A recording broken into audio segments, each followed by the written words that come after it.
Hello everyone, welcome করছি my new blog আমার সংসার। আসসালামু আলাইকুম, সবাই কেমন আছেন? আলহামদুলিল্লাহ আমরা সবাই ভালো আছি। আজকে আমার শ্বশুরবাড়ি দেখাবো। শ্বশুরবাড়ি একা না, সবারই ঘর হয়েছে এখন। আগে একটা বাড়ি ছিল বিশাল, আমার স্বামীর বাড়ি, সেটাতে সবাই মিলে থাকতো। এখন যৌথ থাকতে আর কি, যখন এখন আলাদা হয়ে গিয়েছে, এখন সবার একটা একটা করে বাড়ি হয়েছে। তো আমার স্বামীরা ভাইরা হলো আমার স্বামী সহ 8 জন, আর আমার একটা ননদ আছে 9 জন। আমার শাশুড়ির মোট সন্তানরা ছেলে 8 জন আর মেয়ে 1 জন, 9 জন। তার মধ্যে আমার বড় বাসুর মারা গিয়েছে, বর্তমানে এখন উনি নাই।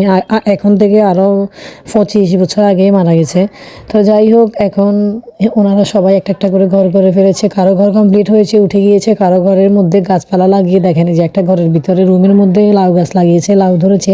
অন্য একটা রুমে বরবটি গাছ, সিম গাছ লাগিয়েছে। অন্য আরেকটা রুমে মিষ্টি কুমড়া গাছ লাগিয়েছে। এত সুন্দর লেগেছে, তাই আপনাদেরকে দেখানোর চেষ্টা করলাম। আর পাকের ঘর রেডি, পাকের ঘরে চুলা টুলা বসিয়ে নিয়েছে। এই যে দেখেন কি সুন্দর চুলাগুলো, দেখতে কি মায়া লাগতেছে। আসলে গ্রামের পরিবেশটাই অন্যরকম। গ্রামে যা ওনারা শাক সবজি লতা পাতা লাগায়, এগুলো দেখতে আমার এত ভালো লেগেছে। একদম গ্রিন গ্রিন কালার। আবার ছোট ছোট বড়ি গাছে বড়ি ধরেছে। বড়িগুলো দেখেন এত কিউট, কি মায়া লাগছে বড়িগুলো দেখতে। তো যাই হোক, এই যে এখানে মূলা শাক লাগিয়েছে, লাল শাক লাগিয়েছে, মানে অল্প অল্প করে আমার জায়রা যা পাচ্ছে লাগাইছে। তারপর এখন এগুলা দেখতে দেখতে একটা জায় রান্না বসিয়েছে ঘরের সাথে। পরে সেখানে গিয়েছি দেখার জন্য। দেখতে গিয়ে আমি একটু ভিডিও করতেছি, উনি আর লজ্জা পাইতেছে কি দেখাইতেছি। আমি বলতেছি একটু রান্না দেখাচ্ছি, গ্রামের রান্না বান্না কীভাবে করে মানুষ, সেটাই দেখানোর চেষ্টা করলাম। তো যাই হোক, আমাদের দেবরদের, আমার স্বামীর সবার মিলে ঘর 7-8টা হয়ে গিয়েছে এই মুহূর্তে। কেউ নতুন ঘরে উঠেছে, কেউ এখনও নতুন ঘরে উঠেনি।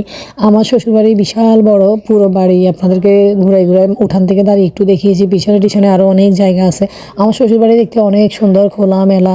যখন একটা বাড়ি ছিল, একইভাবে যৌথভাবে সবাই থাকতো, তখন আমাদের শ্বশুরবাড়িটা আরও বেশি বড় মনে হতো।